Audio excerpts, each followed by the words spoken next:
Hey folks, this is Vint with Dad's Gaming Addiction, and today we're going to quickly check out Fluffy Sailors. This is a game that's coming out on March 2025.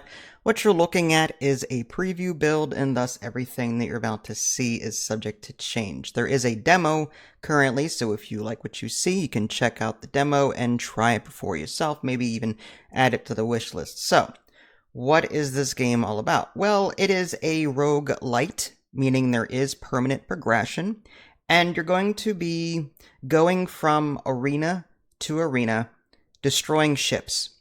And you're going to try and survive for as long as possible. You're going to bank these, I guess, skill points. They're in the shape of, the navigation wheel on a ship. But anyway, you're going to earn those points, and then when you die, you get to spend those points, and you upgrade your ship, and then you restart. That's typically what you're doing here. Now, this is a very cutesy game in the sense that you are pretty much a ship of mice.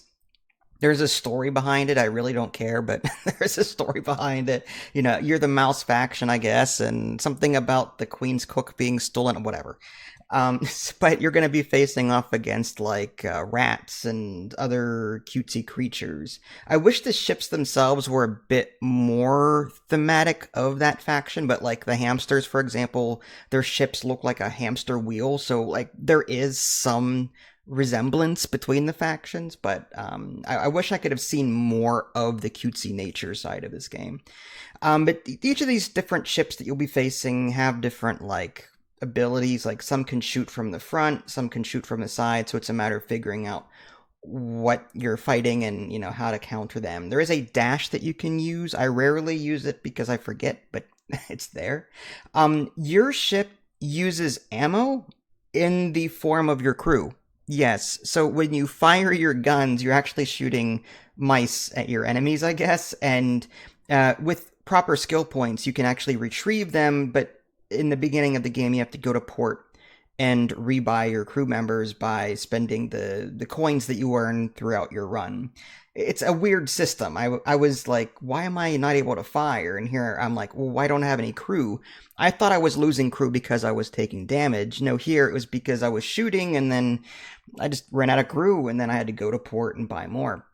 Speaking of going to port and buying more, there's different, you can just stop at a location with a circle on it. You can either repair, you can buy more crew members. There's even a place where you can upgrade your ship if you've got the money to do so. But like I said, this is a roguelite, so you're gonna die. It's just gonna happen. You'll eventually reach a point in your run where you're outclassed or outgunned by all the different ships around you. Then you'll go back and see a little cutscene, and then you'll be able to put the skill points that you had. Now, I didn't see a whole lot of the skill tree is really small. There's only 13 skills, but you can level each of those up between 3 and 5 times, something like that on average. I was hoping to see more on the roguelite side of it. And some of those skills were locked because I guess I hadn't reached the appropriate level yet. There's tier 1, I'm guessing tier 2 and tier 3 are the next steps, but I haven't gotten that far yet. I look forward to trying out the ship once I've maxed out everything. But I wished I could have seen more on the roguelite side of it. But it's, for what it is, it's a cutesy game. It's the action, the sailing part of it isn't half bad. Like I said, it's more action arcadey in the sense that your ship can actually dash, which is kind of weird. So it's kind of like those roguelite survivor games that you'll see on Steam, but this is more of naval action than anything else. So do I recommend it? I mean, it's kind of early to tell at this point. It is, January and the game's not out till March 2025, but it has a lot of promise. It looks interesting. The combat is fluid. I didn't run in any skipping or anything like that. The naval action is nice.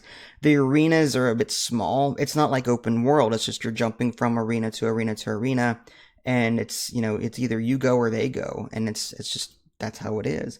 So I was hoping for it a bit more open-ended, maybe light RPG side of it, but it is just arenas. That's all it is, at least so far. So yeah, I guess check out the demo if you like what you see here, and just possibly wishlist it if you like what you see. This is Vince. Thanks for watching. I'll catch y'all next time. Take care.